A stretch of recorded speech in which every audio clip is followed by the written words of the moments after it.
Good evening. Welcome to Act and React. I'm Edward Gibbons Brown. Tonight's episode will be a little bit different. Following the monologue performance, I would normally sit down for a one-on-one conversation with the performer. But this is not the time for me to amplify my own voice, especially on the subject of racial justice. So instead, the conversation portion of tonight's episode will be given over to a panel of local activists, leaders, and thinkers, all of them inspirational women of color. They'll do the talking. I'll be honored to do the listening. I think you'll find their voices powerful, necessary, and uplifting. First, we're joined by local theater artist and activist Fredrica Austin. She'll be performing a selection from Ntozake Shange's acclaimed choreopoetic theater piece entitled For Colored Girls Who Have Considered Suicide When the Rainbow Is Enough. This piece consists of a series of choreopoetic monologues telling the stories of women who have suffered racist and sexist oppression. This selection from the choreo poem Dark Phrases opens the play. Here's Fredrica Austin.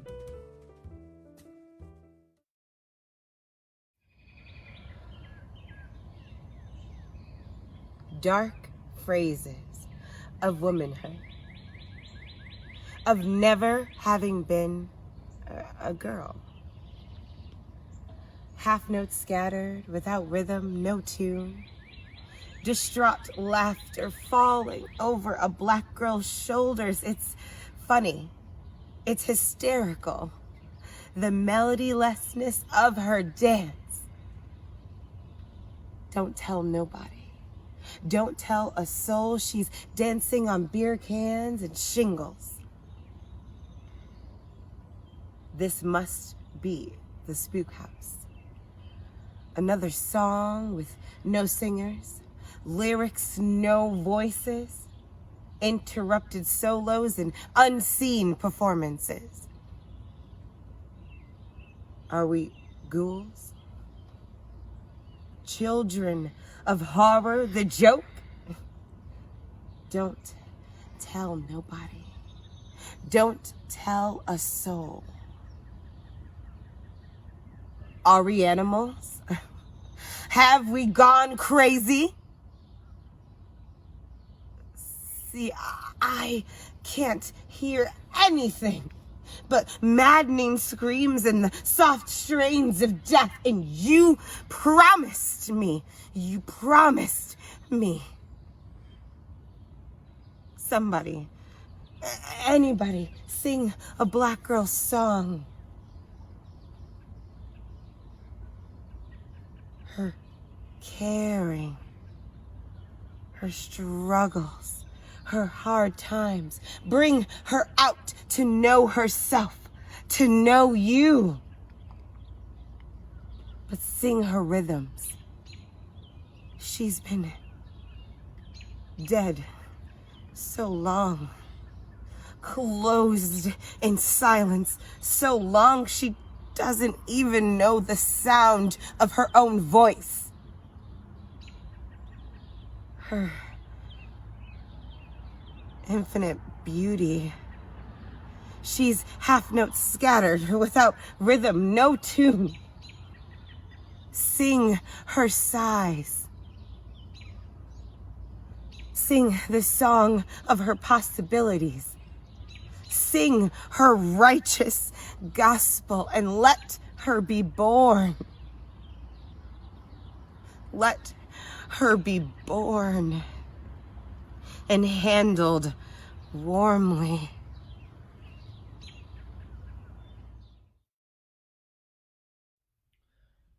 I was joined by an incredible group of women who reacted to Fredrica's performance and shared their own voices and experiences. It was a distinct honor to get to listen in. Here's what they had to say. Good evening, everyone. Thank you all so much for joining me. I'm really excited about this. Before we get started, let's go around and have everyone introduce yourself. Tell us a little bit about you. Caitlin, why don't we start with you? Hey everybody, my name is Caitlin St. John. I work at Mama Roo. I'm a server there. I was born in New York City. I lived there for a long time before I went to college and a bit of high school up here. And now I live in Newburgh. Hi everyone, my name is Danielle Cohen.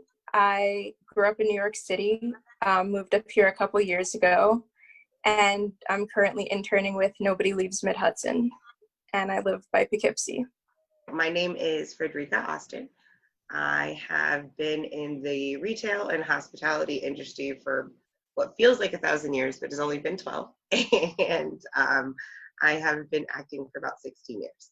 Hello, everyone. My name is Genesis Ramos. I'm a lifetime resident of the city of Newburgh, born and raised. I recently graduated with my Master in Public Administration from Marist College. I serve on several boards in the city, including the Human Rights Commission, the Economic Development Committee, and the Safe Harbors Board. And I oversee positive youth development programming and health education programming for youth. Hi, I'm Tally Carter.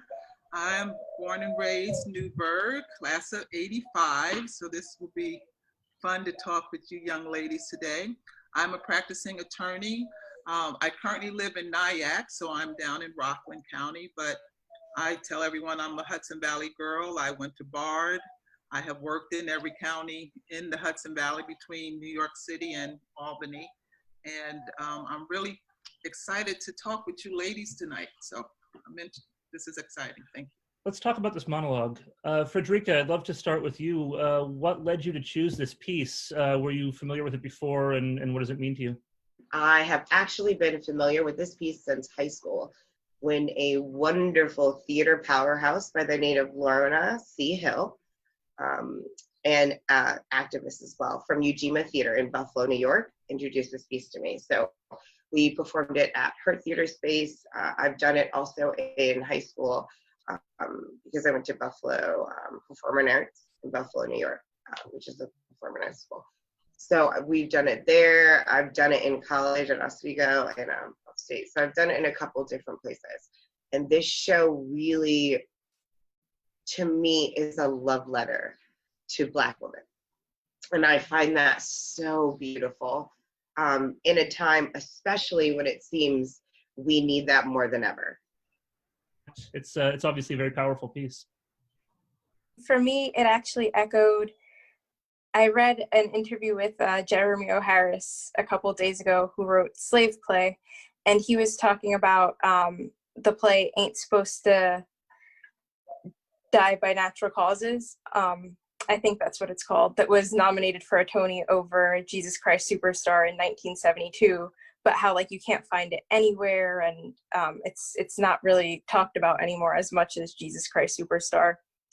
And he was talking about how in music and sports, Black contributions, even if they're appropriated, that's just undeniable. Like you could tell that there are Black contributions there, and that it's not the same with theater. So I was really, really happy to see a work that kind of echoed Black theater history chosen. I thought that was, especially now that like the Antonio Awards by Broadway Black are coming out and things like that to celebrate new Black work. So that was exciting.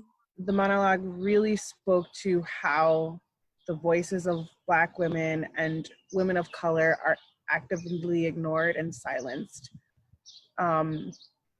in so many spaces, right? In so many spaces, how the experience of women of color are,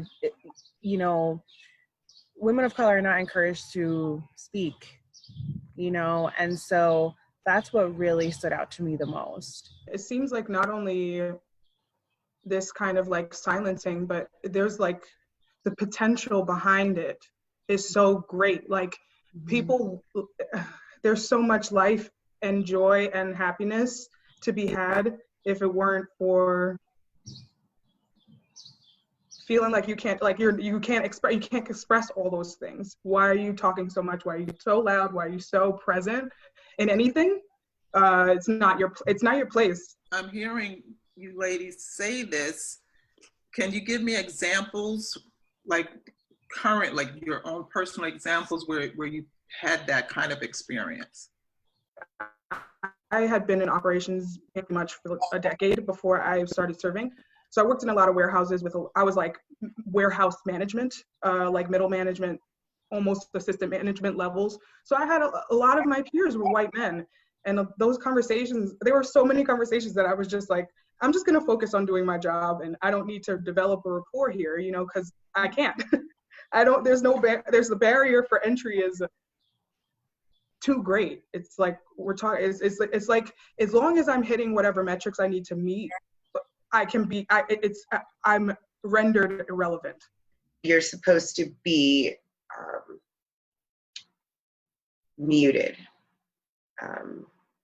not really express yourself, sort of go with the flow, just in the background. You just check a box. In a corporate space, that's pretty much how I felt the entirety of my career. And you still have to be this sparkling personality and so amazing, but don't speak your opinions and like fit in that box, girl, and like I'm just be who I want you to be. Thank you. And it's just insane to think that you still have to do all that and still be a normal person at the end of the day. Being part of boards has, for me, highlighted what we know about boards and committees and executive leadership and just those kinds of structures in our society, which is predominantly white. And so I've been talking a lot about during this time, and quite recently and quite often, I've been talking about the concept of taking up space that we deserve to take up, because our voices belong in these spaces. They're needed in these spaces. The representation on our behalf is really necessary in these spaces. You know, I'm a firm believer that for us to see the systemic changes that we wish to see and that we understand that are so critical, we need to be the ones in those spaces. For me, I'm also fully blind, so it's a matter of, I feel like I'm ignored if I'm not either passing as non-disabled or passing as, ambiguous racially. Like in conversations, it could be like, okay, I'm being ignored in this situation. Is it because I'm too blind and I have my cane out and I'm like not looking where I'm supposed to, or is it because today my hair is big, or like I'm not code switching enough? So it's just barriers that are like indescribable sometimes because you don't even know what they are. I'm sad in this sense because this is not what we want to hear from your generation, right? There's a lot of us have worked all of our lives to make sure, one, that you have opportunities, that two, that you can be on boards, right? That there should be space for you to be on boards, to hold elected office, to climb the corporate ladder if that's your choice. And it's still hard. Mm-hmm. And Danielle, what kind of work are you doing? Right now I'm interning with a grassroots organization called Nobody Leaves Mid-Hudson. They helped a lot with the Green Light Bill to get IDs for undocumented people in cities like Poughkeepsie and Newburgh and stuff like that. I got into it, I feel like I've never not been an activist really. Like when I first started college at Fordham, the Lincoln Center campus, I had to be an activist because, you know, sometimes I couldn't read the text that professors wanted me to read, or when like my Model UN competition was a day away, they told me, hey, the other school said they can't make it accessible for you, so you can't come even though like you passed the tryouts and everything. So I feel like activism has always been a part of what I've done. And then I moved up here. My parents started living up here, and first it was just coming for the summer and things like that. But then I had to take some time off from Fordham and just seeing like, sorry to get super political, but like Trump signs and like a Confederate flag once, I was like, whoa, this is a different ball game from the city. And I want to learn more about it and be an activist for basically what my home is now. So in my generation or my age group, we tend to, you know, have institutional structures that we work through more so than I think like today you guys will just kind of decide to do something and we use social media and it can happen fairly quickly. Right. For the work, the kind of work I do now, I am the executive council of this organization called the Black History Committee of the Hudson Valley. And it's been around a little bit over 60 years now. The good thing that happened in this, during this protest period was I got a call from some people from Newburgh for the protest that happened on Sunday, because, you know, saying that work that we had done, you know, these last couple of decades, now those youth that came through our program are leading these marches and these protests. So it, you know, it's good to see that the effort is worth it. I actually co-organized the protest on Sunday. My friend Jillian Ortiz and I were the organizers for the protest. And it was really her idea. And she's just, you know, a resident here in the city of Newburgh, and just wanted to bring the community together for prayer and protest. And it was like 3 blocks of people, like full. It surpassed anything that either one of us ever imagined it to be.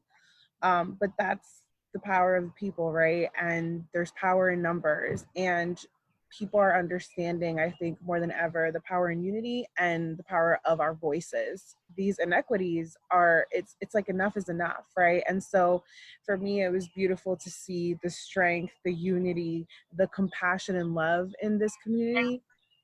It was no surprise to me, really, but it was a beautiful testament to see. No, that's why I got the call. People like, you should see this. You'd be so happy. Like, thank you. No, that's what. Like, it's not like you're screaming into a vacuum. Like, people are actually listening to you now. People like really coming out and being like, I was harassed by the police after I was skipping down the street and they almost shot me. And like people that you, even to yourself, like that happened to me in California. I had the police call me for walking down the street and the whole 9 yards. I need to see your ID and blah, blah, blah. And I had just gotten to California I've been there for like a month. So it was like, I really didn't understand what the hell was going on.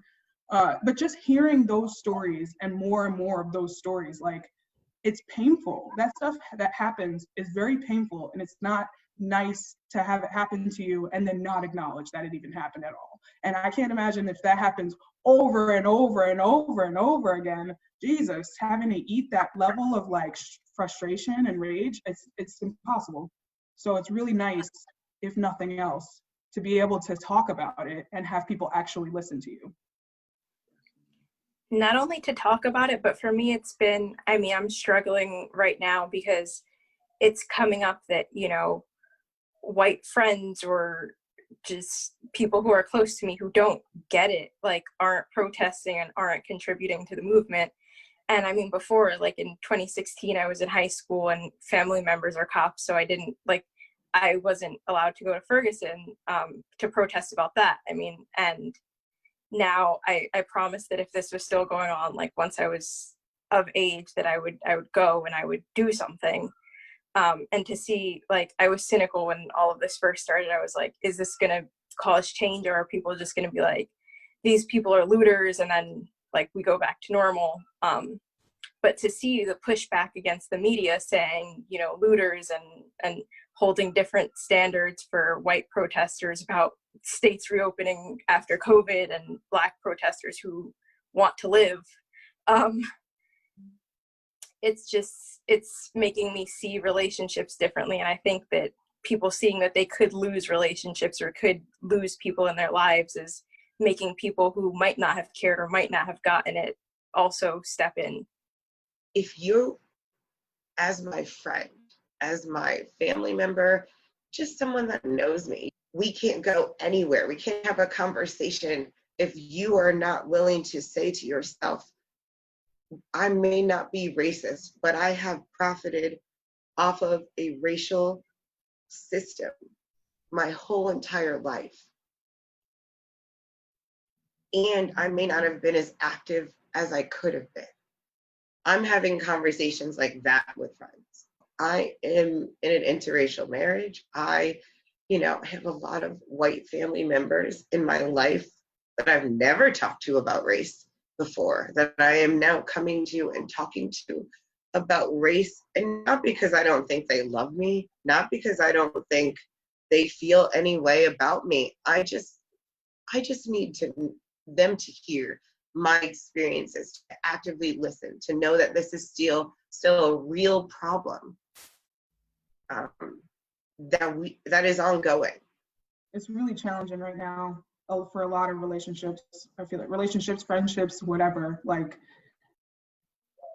and it's even challenging just on its head, because like, who's trying to relive their trauma all day, every day? Like, I'm just a lady living in Newburgh in my apartment whose skin happens to be brown. I just want to live. Like, I just want to live my life and, you know, plant my garden and whatever, and not be accosted by my race all the time and threatened by it. Like, Jesus, I just want to live. And it's hard when you're trying to have like conversations with people who maybe don't think that way, but can't also imagine that their peers and people in the group that look like them act this way and are active. So it's difficult. I have a lot of friends who are in that position as well. Yeah, so like hard to broach stuff. Yeah, I hear you. I hear all of you. So, you know, for me, so imagine this. I grew up on, I was born on Chambers Street in Newburgh, 149 Chambers Street. If you're not familiar with Newburgh, Chambers Street and it's parallel to Lander Street, and your backyards share. Like, you can go from Chambers Street up, you know, cut through the yard up to Lander Street. So, and I have 6 brothers, and grew up, when we lived on Chambers Street, it was the Newburgh riots had happened. And so I'm the youngest. And during those riots, I still remember the tear gas that they threw into our houses, you know, because the people who were protesting, who of course were called rioters then, but they were protesting, you know, were, you know, trying to get away from the oppressive police, and had cut through Chamber to Lander Street trying to avoid this tear gas. But, you know, we then eventually moved to Meadow Hill, and Meadow Hill is a white suburb, and was one of the first Black families to move to this white suburb. Okay, you know, it's a common story, but for me, growing up in Newburgh, I started out in what is now Horizons on the Hudson. And I went there kindergarten, 1st and 2nd grade. But I had actually moved to Meadow Hill in 1st grade. But my parents would drive me from Meadow Hill back to Horizons on the Hudson to keep me in a Black school. And I didn't start going to Meadow Hill, which was walkable from my house, until the 3rd grade. So I do 3rd grade.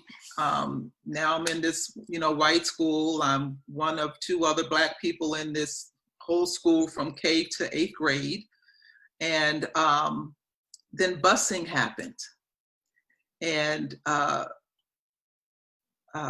you know, in response to Brown versus the Board of Education case.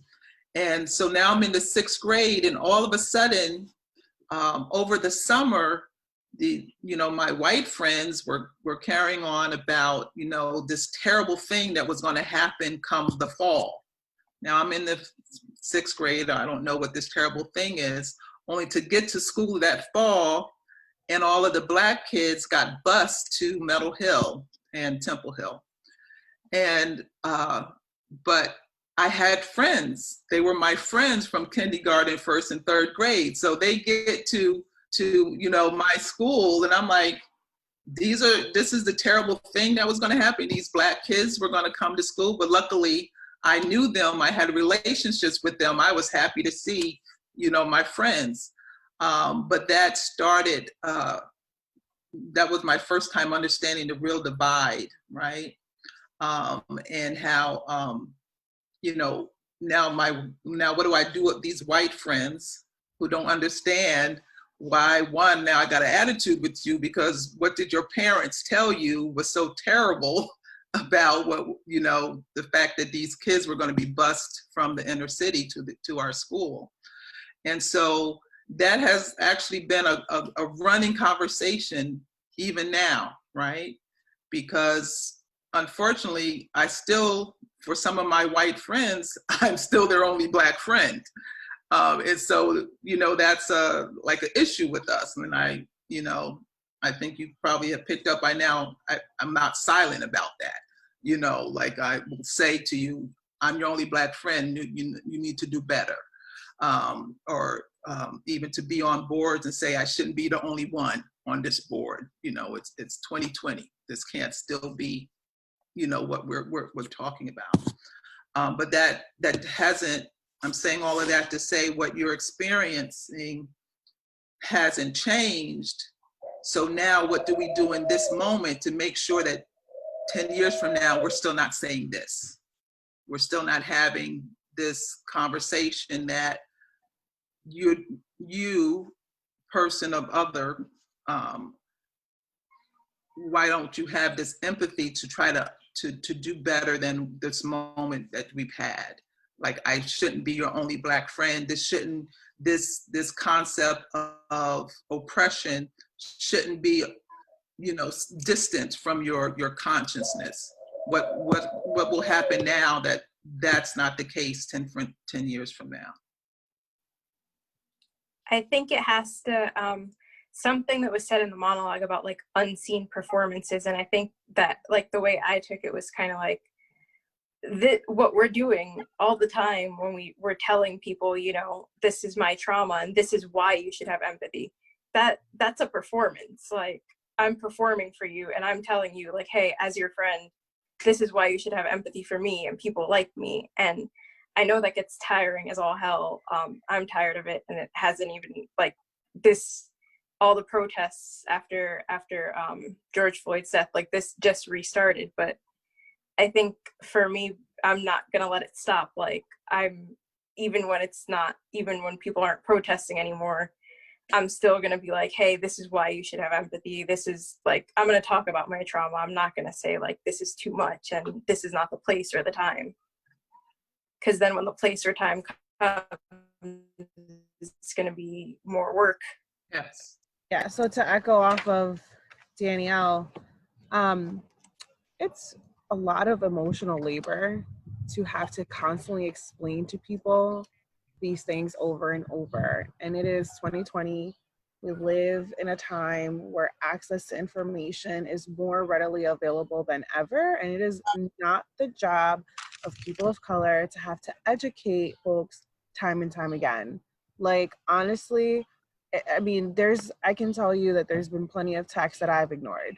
It's like, I don't have space for this and it's not my responsibility, period. I've been guilty of not answering text and not really having the time for some messages, because some of them are, please help me feel better about this situation. To me, an ally is someone that sees you in the trenches and gets down there with you, right? And I don't just mean protesting or donating or actively listening. I mean, gets down in there with you, confronts themselves. It's hard. I'm going to be the first person to say that it's terribly hard, but change will not come without it. We can, talk about our experiences and our traumas and the barriers that we have faced time and time again. But, I think something that, speaking of change, is that white people need to take more accountability than ever before, right? And this is not just about standing in solidarity with your Black and brown friends and sharing things on social media and showing up to protest and march. This is about because and I just read this quote today and I can't remember for the life of me where I read it, but it was saying there's it becomes a fine line between white saviorism if you're not if you're not abolishing the need for you to be there in the first place. So it's like, you know, if like, and this is, you know, there's so many examples of how that can happen, but we've seen some white people in positions of power, for example, taking a stand and saying, you know what, I'm gonna step off this board, and I want a person of color to come take my spot. Or, just that's one example, but there's truly so many examples, because everyone's gonna have their lane in this movement, right? And sometimes you will have to be that person, that white person that has to stand up against your racist family member or your racist friend, because Black and brown people are tired of doing it. And again, it shouldn't be the responsibility of people that experience these things and face these things and are going up against these systems every day to have to continuously express this over and over again.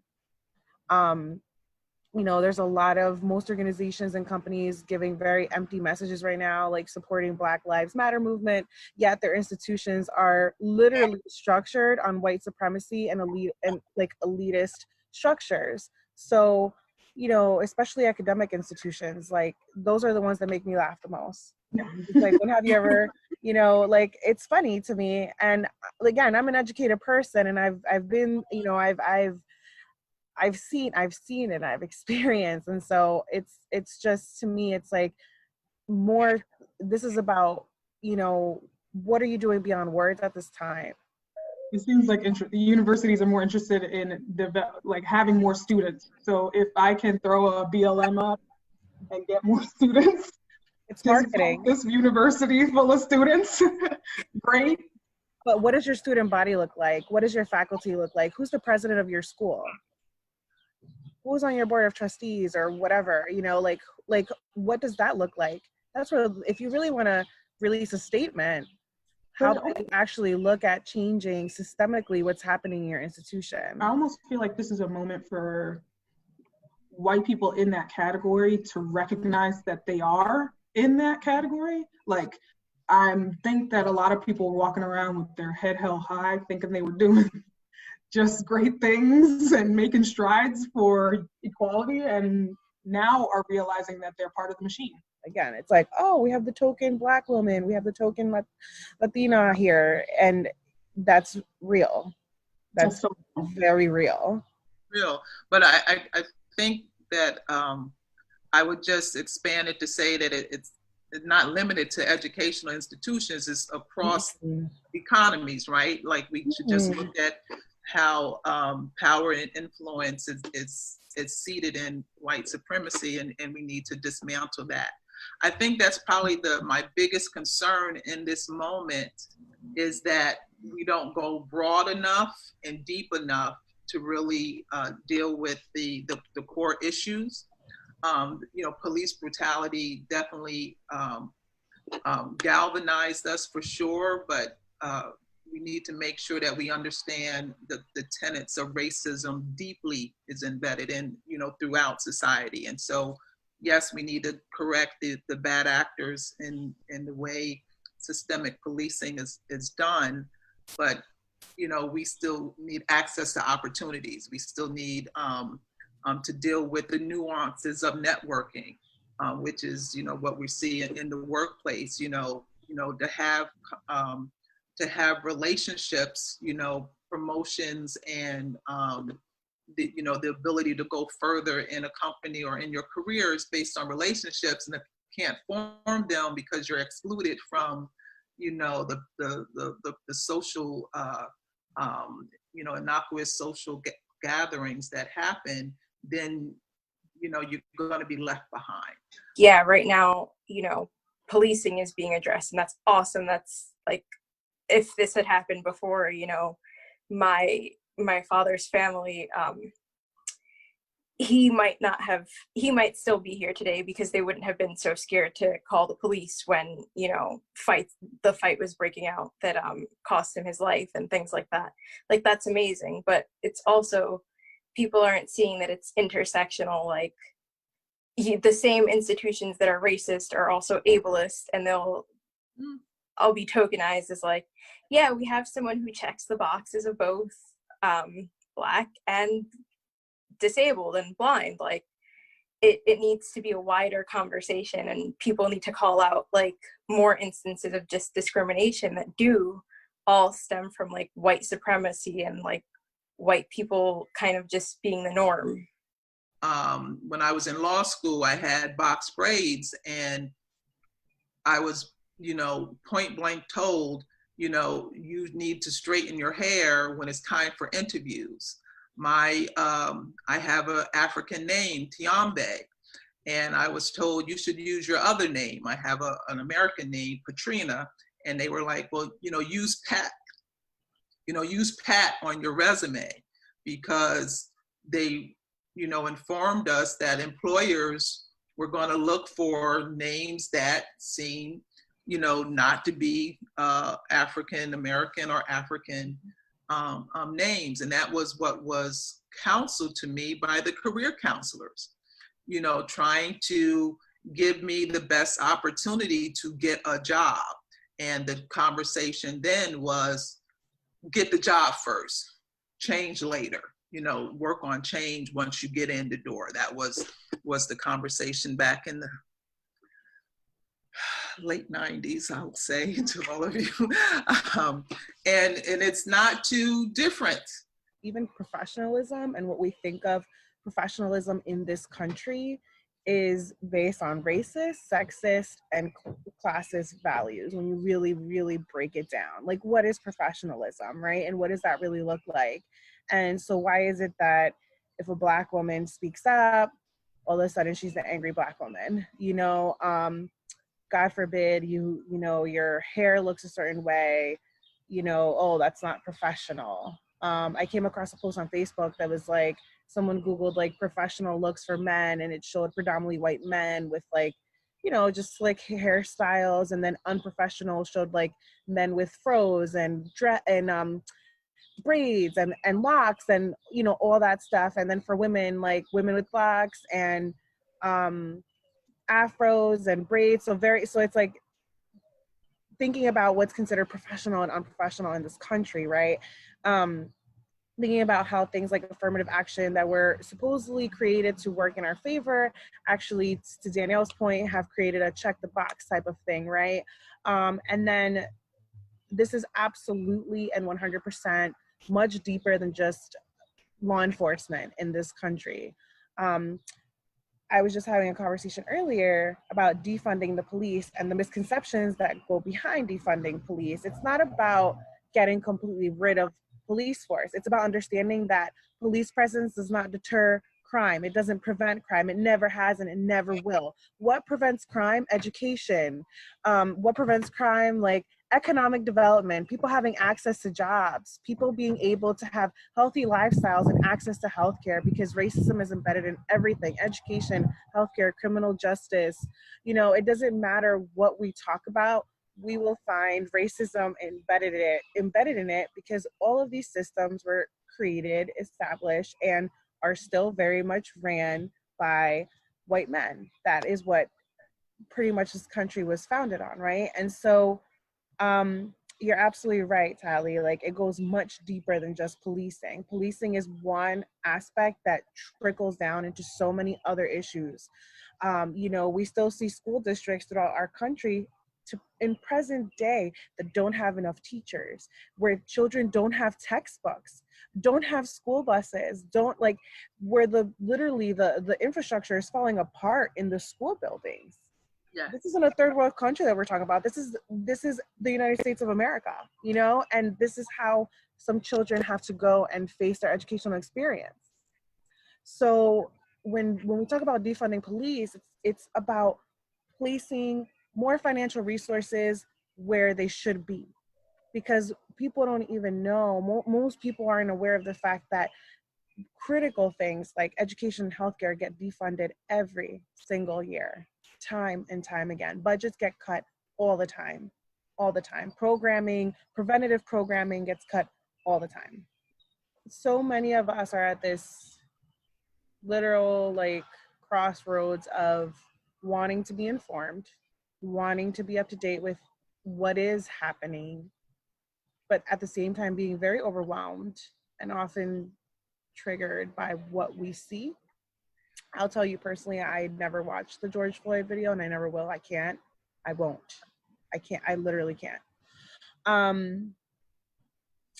Even that, just think about that for a moment, right? When was the last time any of us have seen a white man being, or woman, a white person being killed or, brutalized in that way on social media?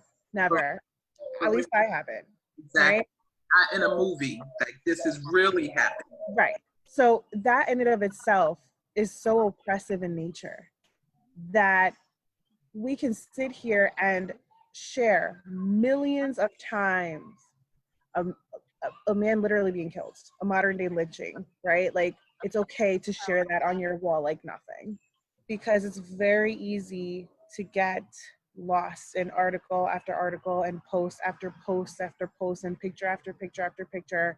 It's so easy to get lost. But in order to keep fighting this fight, we have to be grounded. We have to be centered, and we have to be able to uphold our vision, So it's a fine line between maintaining informed, but also coming back to ourselves, because that's the only way that we'll be able to keep doing what we're called to do. I hear it. Can I ask you how are you guys kind of, staying centered, staying mentally, spiritually healthy? I mean, we're in COVID. We're still in COVID-19. I think honestly, like talking to my parents, my aunt, my grandmother about what their experiences have been and getting a bit of grounding from that. Like, there's a lot of strength in your family, having gone through their own struggles of, my grandmother was born in Harlem, but her parents are my great-grandparents are from Bermuda and Jamaica. But just immigrating here, my great-grandfather was a Garveyite, so just understanding what that means and what time he lived in, like always being aware of your role in a society and being aware that you're important. You're very important. You're a very important person. I watched my mother go through racial injustices her whole life, my grandmother, my great-grandmother, and they were still beautiful. It didn't rob them of who they were. And I thought that was probably the strongest thing I would ever see, to be constantly battered and beaten down by the world and still be beautiful and still be warm and still be accepting and still be kind is probably the greatest quality that we have as Black people experiencing this, and to still be beautiful, wonderful people. Importantly enough for the Black peoples of the world, for all of us to realize that about ourselves and continue to realize that about ourselves. I feel like that is where I get my grounding from. Like, that's the strength that I get from my family. That's beautiful. And I can really, that resonates with me in so many ways, but because for me, it's been very similar. I've been very intentionally being connected to my loved ones during this time. My friends and family. Working from home has allowed me to be around my parents more, and just being able to be more intentional and reaching out to people, and vice versa. I, have been reached out to a lot during this time, which I appreciate. Nature is my thing. That is my go-to. And that's how I usually, that's where I feel most grounded, so a nice hike is always, like, in my book, like that's it for me. Fills the cup up. And on a silly note, it's funny, like I can be very introverted, truly. So while from time to time, like, a party is cool, but it's never really been my scene. But ironically, like, quarantine brought me closer than ever to dancing and realizing how much I enjoy dancing. And now I'm ready to bust some moves. Okay, when outside opens up, I'm ready to bust some moves. Okay. Oh, I can't wait for the clouds to come open again. Come on.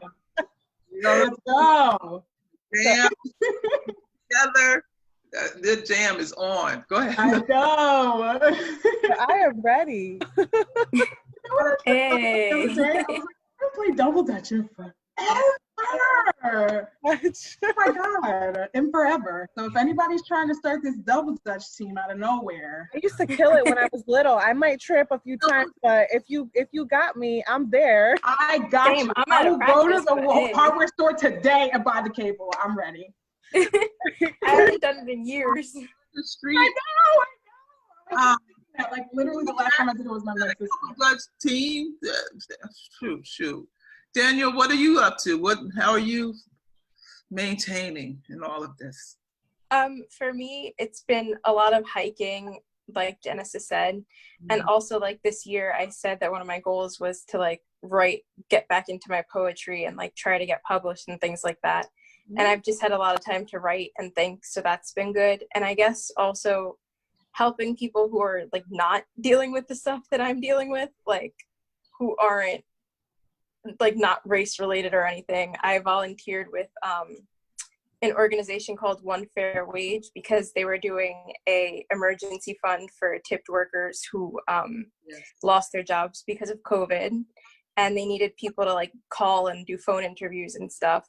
And like while it was stressful for them, like the people who lost their jobs that I was calling, it was nice just to kind of connect and hear how they were coping and kind of help them be like, okay, well, you can get like money and resources if you do this. It just like took me out of my own thinking about like problems. So that was definitely something. That's awesome. That's so nice that you're able to extend yourself during this time. I can't tell you how much I appreciate everyone being here tonight. I really feel very honored that you were all able to participate. Does anyone have any final thoughts that you'd like to share before we go? This mask of professionalism for people of color, it's not only supposed to be there at work, but like after, you can't even wear a hoodie when you're like winding down. And so it's like what the monologue was saying about like bring her out to like know herself and to know you. It's like not only is it racism affecting, you know, these professional and educational areas, it's just like, even if I'm the only Black friend or something, like we'll never fully know, you know, white people who don't experience the same things and don't have to have the same like manner of decorum every single second. So we have to continue taking up space and be unapologetic about it. And like Caitlin said before, you know, to her point, like we are worthy, we are deserving of those spaces, and you know, we reclaim our power by making spaces and spaces that weren't created for us. So I encourage that. We don't normally have a space, that we have to create one for ourselves, demand a seat at the table. I've always been told if there isn't one for you, to make one for yourself, and also to never expect one to be there for you. And I'm sure that's a different experience.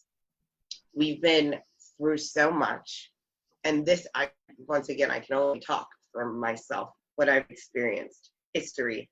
We've been through so much anguish and trauma and just microaggressions that don't make sense and don't have to actually happen. And to still be a person on top of that, to still be, my nickname is Freddie, so I always like to say to still be Freddie, right? To still be that light and to still be amazing and to still be, you know, cool, and to still be so hurt and to carry that inside you. And I feel like finally I'm able to say enough is enough. In the same token, honestly, just find strength for yourself. You know, my strength comes through recognizing that my family's brought me here, you know, through all the strife and struggle, I'm here. So that means a lot, and it's not to be wasted. And you can continue to educate people and educate yourself and just live a nice, rich life with all the gifts you've been given. Well, I've really just been blessed tonight to meet you ladies. I really have. I am thrilled that you live in the Hudson Valley and that you all are doing the work that you're doing, and you're as bright and beautiful as you are. I'm so thrilled. Uh, you know, this is a pivotal moment, and I'm glad that it has galvanized us the way it has. But I want to encourage us to not underappreciate the work ahead. And so, you know, to me, this is just the beginning. And but I'm happy to be working alongside you guys from now on, as we, you know, fight to make the changes real. And so that this isn't just a big, huge photo op, right? But I, you know, listening to you guys, I'm not that worried. I'm not that worried. Y'all won't let it happen. But I do know that we are planning to have some hearings so that people can have an opportunity to share what their experiences have been, so that it's fortuitous that Governor Cuomo has, you know, made his an executive order today. So I guess great minds were thinking alike, that we need to hear what's going on in these municipalities and be at the table to determine what changes need to be made. So I want to encourage everyone to you know, participate in those. Make sure, you know, we have to continue to monitor to make sure that those voices, that our voices are at the tables and not being determined by people who have very different agendas. And you guys live in the Hudson Valley, you know enough to know that that's still a confrontation that we still have to meet. So let's be prepared for that.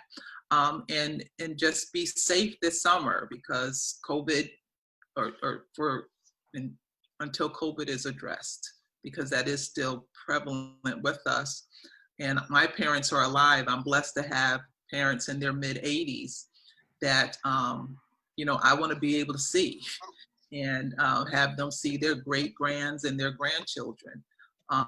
So just be mindful of still being safe as we, you know, fight the power. Let's fight the power. And then the jams at my house as soon as we safely jam at my house. Everyone, thank you so much again. Thank you. Thank you. All the best. And I'm going to be following you guys. Yes. Yeah. It was so nice meeting all of you. Awesome. Bye. It was nice meeting you guys too. Thank you once more to Caitlin, Danielle, Fredrica, Genesis, and Tally. And thank you for joining us tonight. Act and React is a Find Your Light production brought to you by Safe Harbors of the Hudson in Newburgh, New York. Safe Harbors' mission is to transform lives and build community through housing and the arts. Supporters of Safe Harbors play a vital role in providing housing for our neighbors and bringing accessible and affordable, world-class visual and performing arts to our community. To be a part of this momentum and make a meaningful impact on the Newburgh community, please visit safe-harbors.org to make a secure donation or volunteer to help. That's all for us. See you next week on Act and React.